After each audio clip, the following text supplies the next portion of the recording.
भवन 1986 ला तयार झालं। त्यावेळेस आम्ही व आमच्या सर्व मंडळीच्या सिंहाचा वाटा होता आणि आज अशी कल्पना डोक्यात आली की भारताच्या म्हणण्यापेक्षा म्हणजे भारताच्या नकाशावर आज गजानन महाराज संस्थान जे आहे ते एक अलौकिक ॲडमिनिस्ट्रेशन आहे आणि ते ॲडमिनिस्ट्रेशन बघता सारा जगात त्याची स्तुती होते। म्हणजे त्या गजानन महाराज संस्थानची जो पारदर्शक व्यवहार आहे, त्यांची जे सेवेची जी वृत्ती आहे, ती सेवेची वृत्ती बघितल्यानंतर मला असं वाटायला लागलं की ही प्रत्येक संस्थेमध्ये, प्रत्येक ट्रस्टमध्ये हा भाव यायला पाहिजे।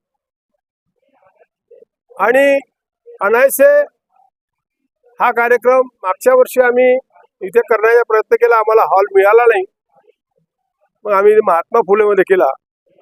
यावर्षी आम्ही बुकिंग करून घेतली आणि हा कार्यक्रम आम्ही राबविला। उद्देश फक्त एकमात्र होतं की आमच्या ट्रस्टमधली जी निगेटिव्हिटी आहे ती निघावी आणि पॉझिटिव्हिटी यावी आणि जसं शेगावची संस्थान वाढली आहे तशी आमची देखील संस्थान वाढावी आणि सेवा आणि परोपकार आमच्या हाताने घडावा, हा त्यामागचा एक उद्देश आहे।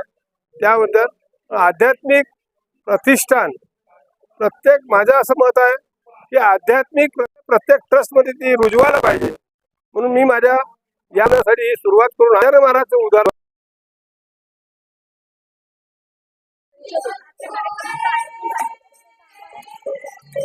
संत गजानन महाराजांचा आज जे कार्यक्रमाचं आयोजन जैन कला समाज ज्येष्ठ नागरिक मंडळ आपुलकी पर्व आहे, तसंच मध्यवर्ती मंडळ या निमित्ताने आज इथे प्रस्तुतकरण आणि आज तुमच्या समोर देखील दिसत आहे। कार्यक्रमाचं आयोजन याच्यासाठी करण्यात आलेलं होतं की संत गजानन महाराजांचा जे उद्देश होतं की संघटित राहा, एकामेकावर विश्वास करा, कुठल्याही परिस्थितीत हालू नका। आज त्या निमित्ताने आज आम्ही इथे त्या माध्यमातून गेल्या 3 वर्षापासून आम्ही आज समाजाचं संघटितसाठी हा कार्यक्रम करत आहोत।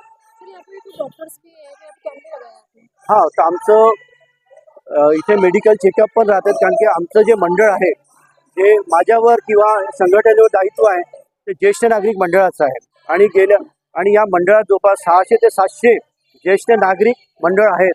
त्याच्यात काही महिला आहेत, काही पुरुष आहेत, काही डिसेबल लोक आहेत। तर त्यांना सातत्याने आम्हाला एक त्यांचं आयोजन, त्यांचा एक विचार विमर्श, त्यांच्यासाठी जे काही करायचं असतं आम्ही करत असतो।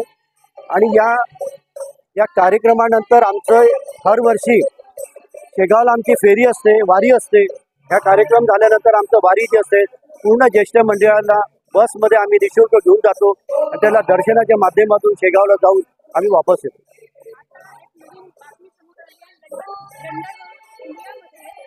वारकरी येत आहे, हा होतं गेल्या हे 2 ते 3 महिन्यापासून यांचं सगळं आयोजन चालू होतं। विजा हा प्रोसेस सुरू होता आणि इतके मोठे आज लंडनवरून आज जे लोक येणार होते त्यांचं तिकीटचं, त्यांचं व्यवस्थाचं, त्यांचं सगळ्यांचं संगोपन आणणं ते सोपं नव्हतं। कुठेतरी देशातल्या सरकारने आणि त्या व्यवस्थेने त्यांना एका माध्यमातून एकाच ठिकाणी आज वारीच्या माध्यमातून त्यांना पंढरपुरात ते आणणार आहे। हे खूप मोठं आयोजन आहे आणि महाराजांची प्रकृती म्हणा की प्रसिद्धी म्हणा ही जगभरात आज चाललेली आहे आणि या व्यवस्थेने आज सगळे लोक एकामेकाशी जोडून राहिले।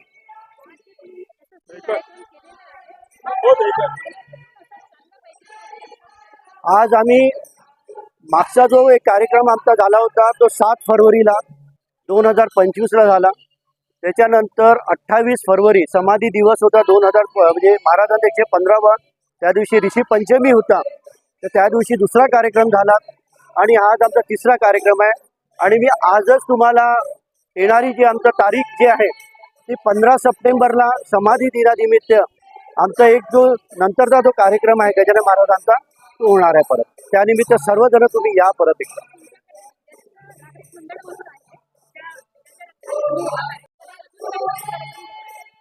ज्येष्ठ नागरिक मंडळच्या या जो बॅनर खाली आम्ही त्यांचं एक वैचारिक प्रोग्राम राहते, खेळकूद राहते, त्यांचं एक स्पोर्ट्स राहतात, त्याच्यानंतर त्यांचा आचार विचार राहतात।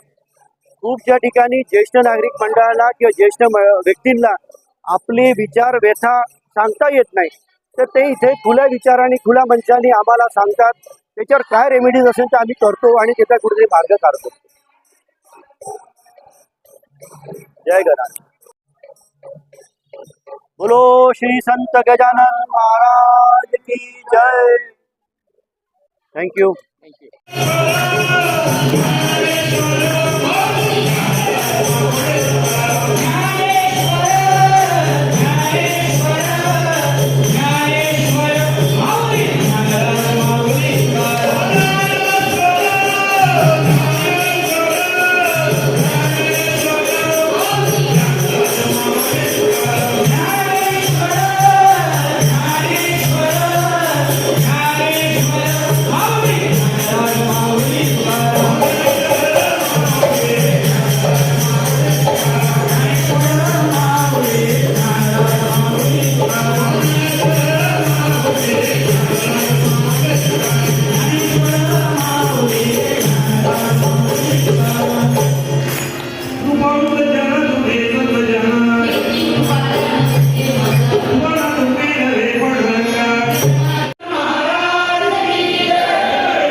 Hare